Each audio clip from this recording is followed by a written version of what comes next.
तो आज हम लोग शुरू करेंगे आजीविका। ठीक, तो जीवन यापन के लिए, ठीक है, जीवन यापन के लिए करने वाले काम को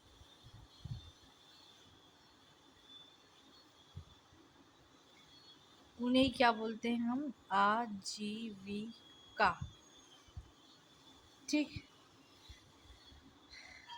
ठीक है, अब देखते हैं हम लोग कि आजीविका है। ठीक है, अब हम लोग देखते हैं अर्थव्यवस्था में, भारतीय अर्थव्यवस्था में, ठीक है, 3 क्षेत्र होते हैं। ठीक, पहला होता है प्राथमिक क्षेत्र,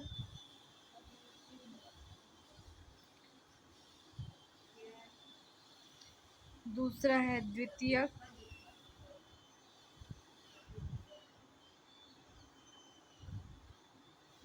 और तीसरा है तृतीयक क्षेत्र।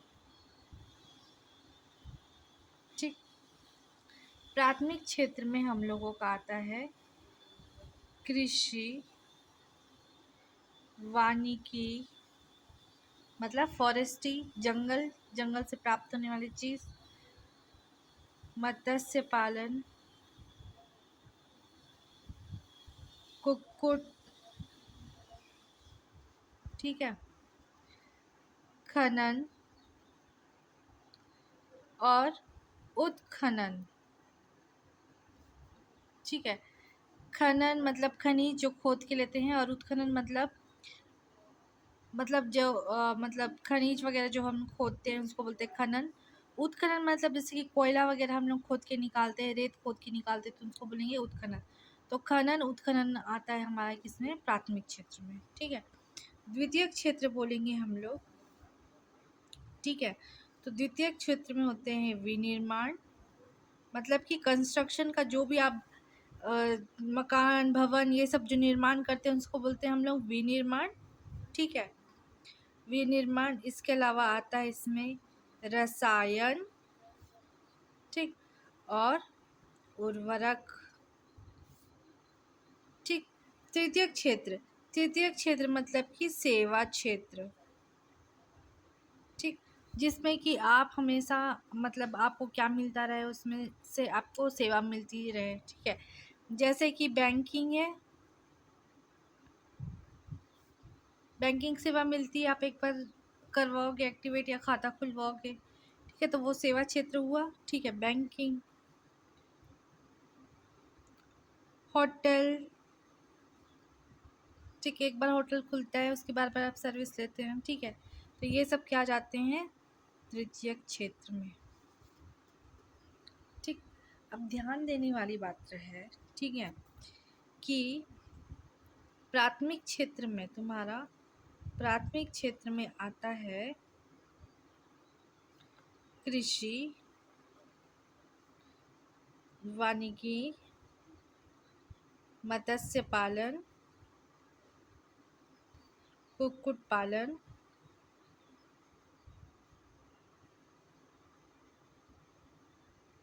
ठीक, लेकिन किसको हटा दिया जाता है? लेकिन कृषि क्षेत्र में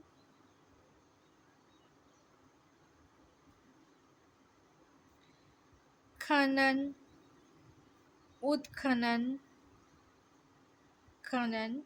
उत्खनन शामिल नहीं है। इस चीज़ को ध्यान रखना। कृषि क्षेत्र में मतलब किसानी, खेती, और खोदने वाला चीज़ अलग है। तो कृषि क्षेत्र में क्या नहीं आता? खनन उत्खनन नहीं आता। ठीक है, इतनी चीज़ें क्लियर हुई। ठीक, अब हम लोग देखेंगे कि भारतीय कृषि व्यवस्था। ठीक है, देखो भारतीय कृषि व्यवस्था की विशेषता, भारतीय कृषि व्यवस्था की विशेषता। ठीक है, क्या क्या विषय है?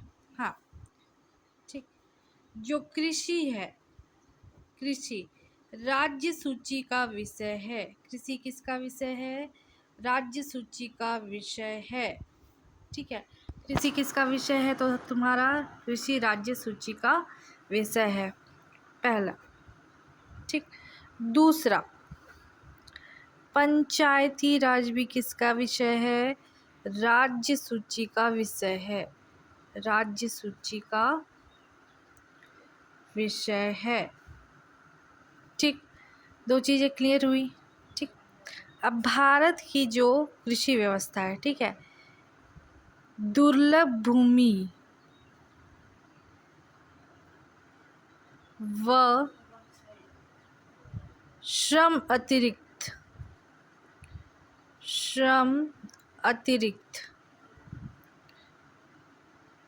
अर्थव्यवस्था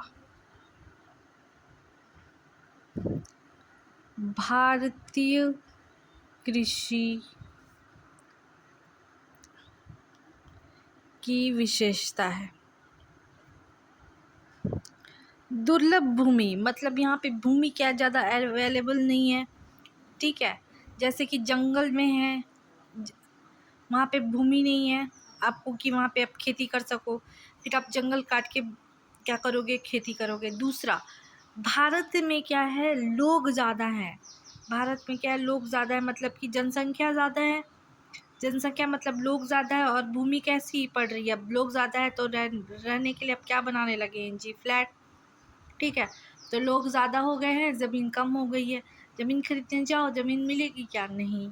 खेती करने जाओ, किसानी की जगह मिलेगा क्या? नहीं, क्योंकि लोग हो गए ज़्यादा और भूमि हो गई है कम। इसीलिए दुर्लभ भूमि भारतीय कृषि की विशेषता है। ठीक है, और श्रम अतिरिक्त, क्योंकि हम पानी, बरसात, टेक्नोलॉजी हमारी पिछड़ी हुई है, फॉरेन टेक्नोलॉजी से तो हम लोग यूज़ नहीं करते। ठीक है, तो इसीलिए हमको श्रम भी क्या करना पड़ता है? खेती किसानी में ज़्यादा करना पड़ता है। इसलिए दुर्लभ भूमि और श्रम अतिरिक्त अर्थव्यवस्था भारतीय कृषि की क्या एक विशेषता है। ठीक है, अब महात्मा गांधी ने बोला था, ठीक है, महात्मा गांधी ने बोला था कि कृषि भारत की आत्मा है। कृषि क्या है? भारत की आत्मा है। किसने कहा था? गांधी ने। कृषि भारत की आत्मा है, किसने कहा था? गांधी ने।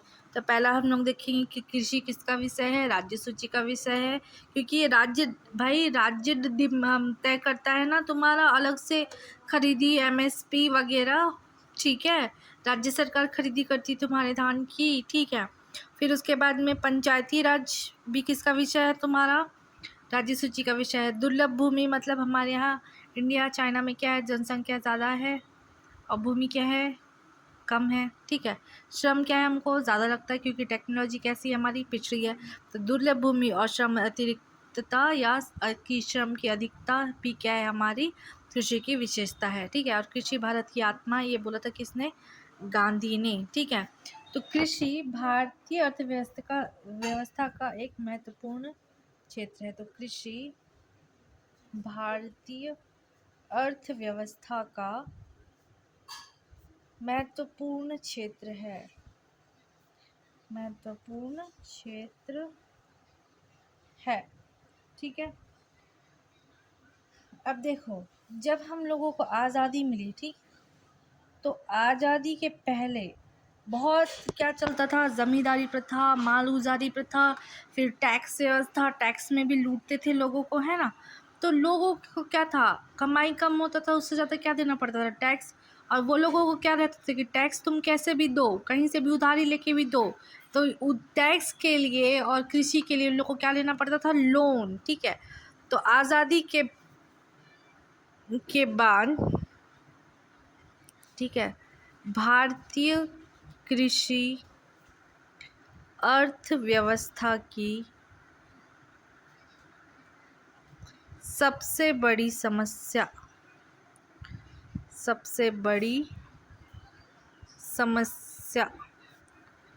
ग्रामीण और गांव वाले लोग को ज़्यादा लूटते थे, ऋण ग्रस्तता थी। यहाँ तक कॉन्सेप्ट क्लियर हुआ। ठीक है, पहला चीज़ तो भारत जो कृषि है वो हमारी राज्य सूची का विषय है। ठीक है, और हमारे पास कृषि के लिए जगह क्या है? कम है, क्योंकि जनसंख्या यहाँ ज़्यादा है, तो दुर्लभ कृषि है। श्रम की अतिरिक्तता है, तो ये भी कृषि की क्या एक विशेषता है। कृषि भारत की आत्मा कहा था, ये किसने? गांधी ने। कृषि भारतीय अर्थव्यवस्था का महत्वपूर्ण क्षेत्र है, ठीक है। और आज़ादी के बाद भारतीय कृषि अर्थव्यवस्था की सबसे बड़ी समस्या क्या थी? ग्रामीण ऋणग्रस्तता थी, ठीक है। अब देखेंगे कि अर्थव्यवस्था का महत्वपूर्ण क्षेत्र है कृषि, जो होता है भारतीय अर्थव्यवस्था का महत्वपूर्ण क्षेत्र है, ठीक है। तो कितना क्या योगदान है, तो हमको ये देखना पड़ेगा भाई किसका योगदान कितना है, ठीक है। तो अर्थव्यवस्था में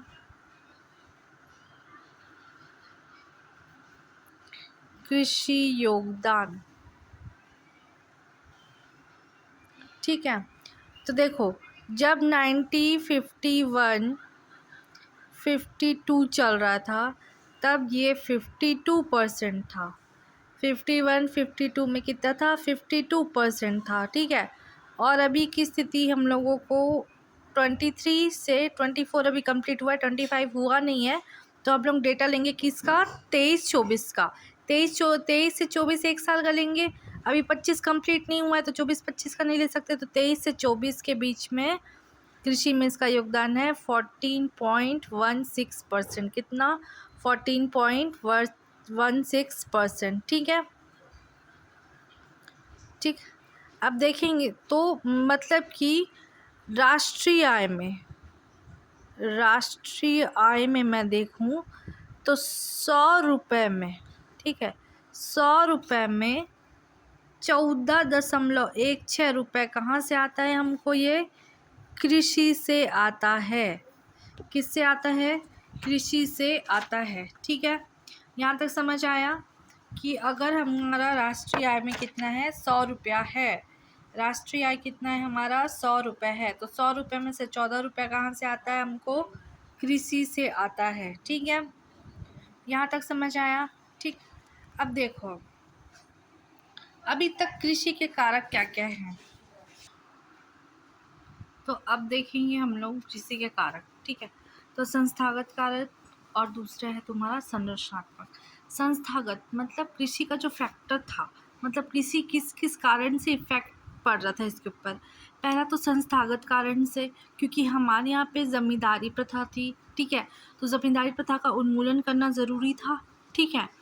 तो उसके लिए हम लोगों ने संस्थागत सुधार के 1947 जब आज़ाद हुआ वहाँ से लेके 65 तक हमको ये काम करना पड़ा, जिसमें हमको हदबंदी और चकबंदी करने पड़े। भूमि सुधार कार्यक्रम चला जिसके अंदर हदबंदी और चकबंदी। हदबंदी मतलब एक लिमिट तय कर दिए कि आपके पास इससे ज़्यादा ज़मीन नहीं होनी चाहिए, ठीक है। और दूसरा, कोई भी किसान इससे ज़्यादा टैक्स नहीं देगा, इसको बोला गया चकबंदी। हथबंदी मतलब उनके हाथ बांध दिए गए कि आप इससे ज़्यादा ज़मीनें नहीं रख सकते। और चकबंदी मतलब अब इससे ज़्यादा टैक्स नहीं कोई वसूलेगा, ठीक है। तो ये किए संस्थागत सुधार, ठीक है। उसके बाद संरचनात्मक सुधार किए गए 1965 से लेके अब तक, ठीक है। तो हमारे जो पहले बीज पहले लो क्वालिटी के बीज थे, ठीक है। तो उनके जगह पे अब हाई क्वालिटी के बीज यूज़ होने लगे, ठीक है। उसके जगह कृषि में जो हमारे टेक्निक्स थे वो पुराने टेक्निक्स थे, उसके जगह पे अब नए मतलब कृषि के तकनीकों का क्या किया जाने लगा? प्रयोग किया जाने लगा, ठीक है। अब हम लोग देखते हैं कि भारत में टोटल कितनी % जनसंख्या है वो खेती करती है, ठीक है। तो भारत में कितनी जनसंख्या? तो 58% जनसंख्या क्या करती है? खेती करती है, ठीक है। और छत्तीसगढ़ में देखें तो छत्तीसगढ़ में 80% जनसंख्या क्या करती है? खेती करती है, ठीक है। भारत में टोटल 58% खेती करती है, छत्तीसगढ़ में 80% से अधिक क्या करते हैं? खेती करते हैं, ठीक है। विश्व के कुल 11% भूमि में क्या होती है? खेती होती है। विश्व के कुल 11% भूमि में खेती होती है, ठीक। और अगर भारत की बात की जाए, ठीक है, तो भारत के कुल 51%, मोर देन 50%, 51% भाग में क्या होती है? खेती होती है, ठीक है। तो जनसंख्या बोलेंगे तो टोटल 58% जनसंख्या खेती में लगी हुई है पूरे भारत की, और छत्तीसगढ़ में देखेंगे तो 80% लोग किस में लगे हुए हैं, खेती में। विश्व में अब पूरे जगह ज़मीन तो है नहीं, लैंड है नहीं, अरे पूरा चारों तरफ किससे घिरा है, धरती पूरा समुद्र से, तो लैंड वैसे भी कम है। तो टोटल एरिया देखेंगे तो पूरे अर्थ का कितना 11% भाग पे ही मात्र खेती होता है। और भारत के पर्सपेक्टिव में हम लोग देखेंगे तो हो जाएगा भारत के कुल 51% भाग में क्या होता है, खेती होता है। ठीक है, यहाँ तक समझ आया। ठीक, उसके बाद देखते हैं हम लोग भारतीय कृषि का स्वरूप कैसा है। तो भारतीय कृषि का स्वरूप, ठीक। अब भारत में क्या है, जनसंख्या क्या है बाबू, ज़्यादा है। भारत में जनसंख्या क्या है, ज़्यादा है। ठीक है, जनसंख्या ज़्यादा है तो खेत कैसे हैं हमारे पास, कम। ठीक है, तो पहला खेत की कमी है हमारे पास, खेत की क्या है, कमी है जी। अब खेत की जब कमी है तो खेत को बोला जाता है जोत। ठीक है, तो पहला है लघु जोत, खेत की कमी है। दूसरा निम्न उत्पादकता, खेत भी कम और उत्पादकता भी कम, तो निम्न उत्पादकता, ये हो गया। ठीक, उसके बाद कृषि क्षेत्र में प्रचंड बेरोजगारी का आधिक्य, कृषि क्षेत्र में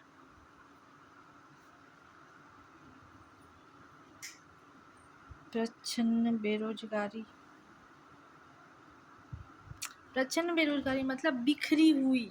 ठीक है, बिखरी हुई बेरोजगारी मतलब कि आज रोपाई है, फिर कल वो रोपाई बुनाई है, तो कुछ लेबर अभी रोपाई में ज़्यादा लगेंगे, फिर वो फ्री हो जाएंगे, फिर उसके बाद तुमको कटाई के लिए चाहिए, फिर फ्री हो जाएंगे। तो ये क्या है, बिखरी हुई बेरोजगारी है, वो लगातार काम पे तो है नहीं।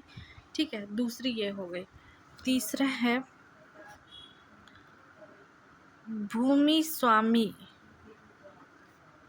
और काश्तकार। काश्तकार मतलब साहूकार, जिनसे पैसे लिए जाते हैं लोन पे। ठीक है, भूमि स्वामी और काश्तकार का संघर्ष। ठीक, और टेक्नोलॉजी हम आज भी पुराना यूज़ करते हैं। देखो फॉरेन में कैसे कटिंग होती है। ठीक है, मशीन से, हर चीज़ मशीन से, वहाँ कोई काम ही मतलब मैन पावर की इतनी ज़्यादा ज़रूरत ही नहीं है। ठीक है, तो कृषि में हम कृषि टेक्निक में भी क्या है पीछे, तो कृषि तकनीक का पिछड़ा होना। ठीक है, फिर उसके बाद हम लोग किस पर डिपेंड करता है, तो वर्षा पर निर्भर करती है हमारी खेती, तो वर्षा पर अधिक निर्भरता। तो ये सब क्या हो गए हमारे भारतीय कृषि का स्वरूप। ठीक है, और यही हमारी, ये स्वरूप ही हमारी क्या है जी, समस्याएं भी है। यही स्वरूप क्या है, हमारी समस्याएं ही भी हैं। ठीक है, समस्याएं भी हैं। ठीक, अब देखो,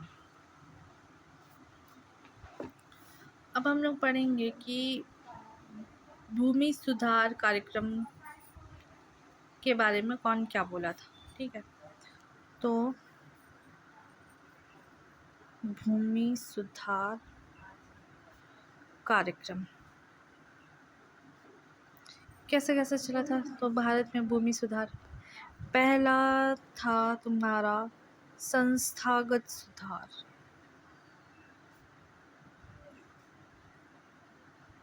ठीक, दूसरा तकनीकी, तीसरा सामान्य। ठीक, संस्थागत सुधार में ये किया गया, जो संस्था हुए। ठीक है, जमींदारी की प्रथा का क्या कर दिए, उन्मूलन, हटा ही दिए। जमींदारी प्रथा का क्या कर दिए, उन्मूलन। ठीक है, फिर भूमि की उच्चतम सीमा का निर्धारण, मतलब एक आदमी इससे ज़्यादा की ज़मीन नहीं रखेगा। ठीक, फिर कर दिए लगान का निर्धारण कि भाई इससे ज़्यादा क्या नहीं होगा, लगान नहीं होगा। ठीक है, उसके बाद तकनीकी में हम लोग देखें। ठीक है, तो कृषि का आधुनिकीकरण,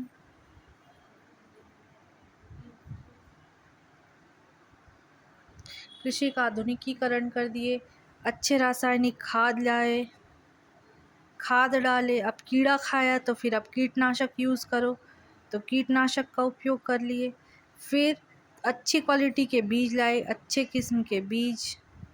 तो ये सब कुछ तकनीकी सुधार किए, ठीक है। उसके बाद हमारे पास स्टोरेज भी एक प्रॉब्लम था, ठीक है। सिंचाई व्यवस्था, सामान्य में सिंचाई व्यवस्था देख लिए हम लोग, ठीक है। स्टोरेज व्यवस्था देख लिए, सब छोटे मोटे काम जो थे वो किस में आ गए, सामान्य पे काम आ गए, ठीक है। अब देखो बाबू, सहकारी कृषि के समर्थक, ठीक है, अभी पढ़ेंगे हम लोग आगे, लेकिन सहकारी कृषि के समर्थक कौन कौन थे, तो कैसे याद रखना है, जाल से, कैसे याद रखना है, जाल से, ठीक है। जे से कौन कौन समर्थक थे, तो जे से आ जाएगा तुम्हारा पहला जवाहरलाल नेहरू, पहला हो गया।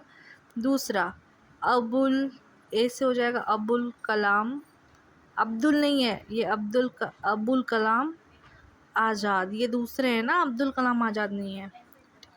तीसरा एल से हो जाएगा लाल बहादुर शास्त्री, ठीक।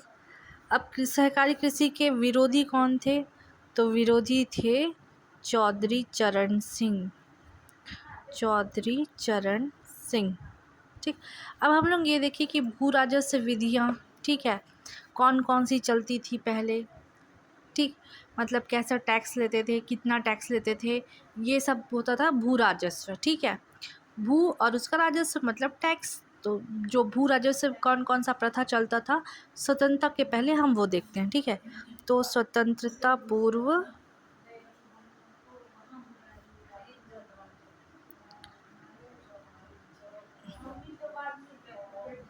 भू राजस्व विधियाँ, ठीक। सबसे पहला है स्थाई बंदोबस्त, या इसी को बोलते हैं इश्तमरारी, ठीक, या इसी को बोलते हैं तुम्हारा मालगुजारी, ठीक है, या इसी को बोलते हैं जमींदारी प्रथा, ठीक है। किश्त में, ऐसे याद रखना, किश्त में मार देते थे, तो इश्तमरारी। स्थाई बंदोबस्त मतलब ये ऐसा बंदोबस्त था कि परमानेंट है, आपको किश्त देना है तो देना है। माल गुजारी, इसी माल से गुजारा होता है। ज़मींदारी मतलब आपको ज़मीन का क्या देना पड़ता है, जो टैक्स देना पड़ता है, ठीक है। तो ये प्रारंभ हुआ था 1793 में, ठीक है, द्वारा लॉर्ड कॉर्नवालिस,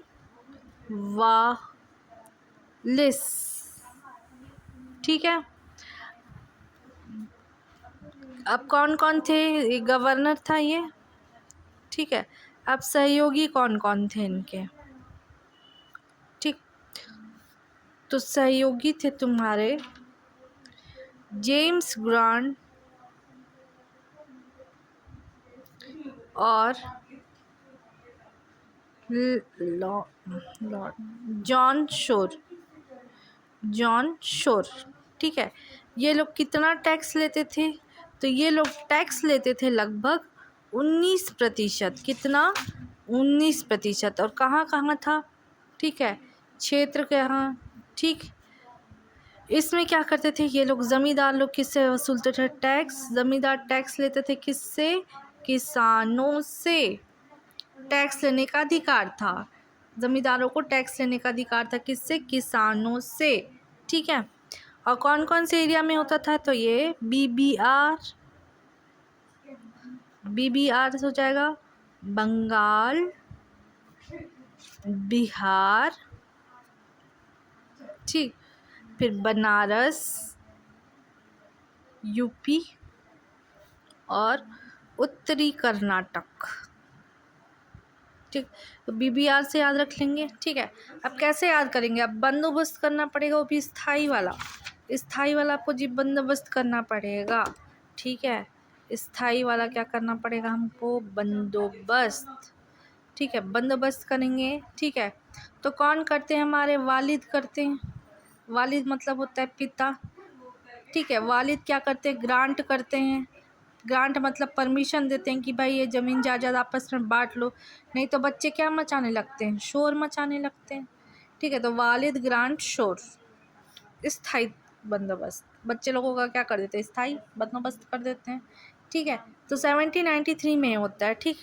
दूसरा आता है रैयतवाड़ी व्यवस्था। रैयतवाड़ी व्यवस्था, ठीक। रैयतवाड़ी व्यवस्था में होता है, ये प्रारंभ हुआ था तुम्हारा 1795 में, ठीक है। 1795 में सबसे पहले सर्वप्रथम ये 12 महल में चालू हुआ था। रैयतवाड़ी हुआ था 12 महल। ये जिला पड़ता है तुम्हारा तमिलनाडु, तमिलनाडु। कहाँ पड़ता है ये? तमिलनाडु, ठीक है।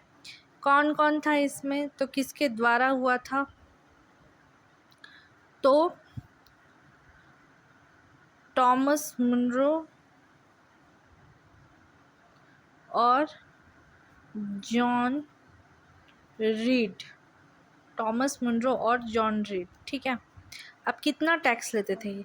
तो ये लोग टैक्स लेते थे 51%, ठीक है। टैक्स लेते थे ये लोग। सबसे ज़्यादा किस में टैक्स था? रैयतवाड़ी में, ठीक है। कितना लेते थे ये लोग? तो 51, ठीक है। इसमें रैयतों को भूमि का स्वामी माना जाता था। रैयतों को क्या बोलते थे ये लोग? भूमि स्वामी माना जाता था, ठीक है। अब कौन कौन से क्षेत्र थे? ठीक, तो बम्बई प्रेसिडेंसी,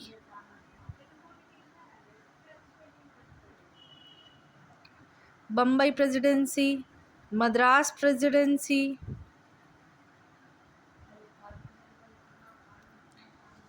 ठीक। बम्बई प्रेसिडेंसी, मद्रास प्रेसिडेंसी, ठीक। असम, कुर्ग जिला कर्नाटक। इसके अलावा असम, कुर्ग जिला कर्नाटक, ठीक है। ये हो गया था रैयत, ठीक है। तो कैसे याद रखोगे इसको? रईसी कहाँ दिखती है? रैयत से ऐसे याद रखना। रईसी कहाँ दिखती है? महल में, ठीक है। और महल में होता है मुनरो से याद रखना मुजरा। अब मुजरा करते करते लोग क्या करते हैं? रीड करते हैं, ठीक है।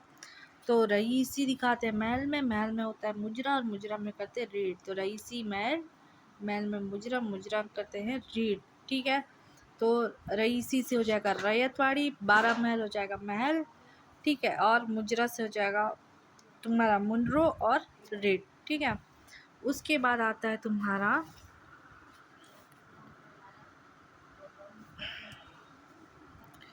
1828 में, ठीक है, महालवाड़ी व्यवस्था। महालवाड़ी व्यवस्था, ठीक है। अब ये किसके द्वारा हुआ था? तो ये हुआ था मैकेंजी। किसके द्वारा? मैकेंजी के द्वारा, ठीक है। और इसमें लेते थे ये लोग टैक्स लेते थे 31%। कितना लेते थे ये लोग? 31%। ये लोग क्या कर लेते थे? टैक्स लेते थे। ये लोग लेते थे पंजाब, अवध, यूपी, इस वाले क्षेत्र से क्या लेते थे ये लोग? 31% टैक्स लेते थे। तो ये था स्थायी बंदोबस्त, ठीक है। कब का? आज़ादी से पहले, ठीक। मैकेंजी के साथ इसे विलियम बैटिंग ने भी चालू किया था। विलियम बैटिंग, ठीक। अब हम लोग देखेंगे फसलों के प्रकार। फसलों के प्रकार, ठीक। तो बेसिकली 3 प्रकार के फसल होते हैं हमारे पास, ठीक है।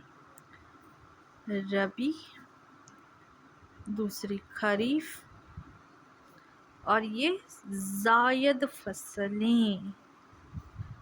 रबी, खरीफ और जायद फसलें, ठीक है। ये बेसिकली होती है गर्मी की, रबी गर्मी की, खरीफ सर्दी की, और जायद जिसमें भी आपको लगे कि जिसमें भी पानी भरा हो, ऐसी फसलें किसमें होती है, तुम्हारी जायद फसलें में होती है। ठीक है। रबी फसल ये ग्रीष्म ऋतु में होती है, जैसे कि मैं बताई कि इसमें ग्रीष्म ऋतु में। खरीफ होती है शीत ऋतु। ठीक। और सॉरी, ग्रीष्म, वर्षा ऋतु। ठीक। शीत ऋतु, और ये होती है ग्रीष्म ऋतु, क्योंकि पानी वाली चीज़ें कब खाते हैं हम लोग, सारी चीज़ें गर्मी में। जितने पानी वाली चीज़ें आती हैं गर्मी के टाइम में खाते हैं बॉडी हाइड्रेट रखने के लिए, तो वो सारे होते हैं जायद फसल में। ठीक है। गर्मी में पानी शरीर से ज़्यादा निकलता है, पसीना ज़्यादा निकलता है, पानी की कमी हो जाती है, तो पानी वाली चीज़ें खाते हैं ना हम लोग, जैसे तरबूज, खरबूज। ठीक है। ये सब किस में आ जाएंगी, जायद फसलें। ठीक है। खरीफ शीत ऋतु की फसल होती है, रबी होती है वर्षा ऋतु की। ठीक है। रबी होती है वर्षा ऋतु की। ठीक है। इसको बोते कब हैं, अब वर्षा ऋतु की है तो कब बोएंगे जी, जून जुलाई। कटाई होती है आपकी अक्टूबर नवंबर, अक्टूबर नवंबर। ठीक। अब कौन कौन है हम देख लें इसमें कि कौन कौन है। ठीक है। तो धान। ठीक है। धान के आगे क्या खाते हो तुम लोग, धान के आगे ज्वार, बाजरा, धान, ज्वार, बाजरा, मक्का, अरहर, मूंग, उड़द, मतलब सारी दालें आ गई। मक्का, अरहर, मूंग, उड़द, 3 दालें आ गई। मूंगफली, तिल और सोयाबीन। ठीक। तो धान, ज्वार, बाजरा। ज्वार खाते हैं। ठीक है। बाजरे का खिचड़ी, बाजरे का रोटला, धान। ठीक है। मक्का, ये सारे हैवी चीज़ें हैं ना, मतलब धान चावल हैवी है, ज्वार हैवी है, बाजरा खाओगे हैवी लगेगा, मक्के का आटा का रोटी खाओगे वो हैवी लगेगा। तो ये सारी हैवी चीज़ें हैं, बारिश में उगाई जाती है, और ठंडी के टाइम में इसको क्या कर लिया जाता है, काट लिया जाता है। ठीक है। धान, ज्वार, बाजरा, मक्का, ये सब सारी खाने में हैवी है। कौन कौन खाने में हैवी है, तो धान, ज्वार, बाजरा, मक्का। ठीक है। फिर सारी दालों के नाम लिख लो, अरहर, मूंग, उड़द, अरहर, मूंग, उड़द। ठीक है। उसके साथ मूंगफली और तिल, जो कि हमारी बॉडी में क्या पैदा करते हैं, गर्मी पैदा करते हैं ये सारी चीज़ें। ठीक है। तो मूंगफली, तिल और सोयाबीन। ठीक है। फिर हम लोग देखेंगे शीत ऋतु की फसल, मतलब कि खरीफ फसल, खरीफ फसल। ठीक। इसको कब लगाते हैं, इसकी बुवाई होती है। ठीक है। इसकी बुवाई होती है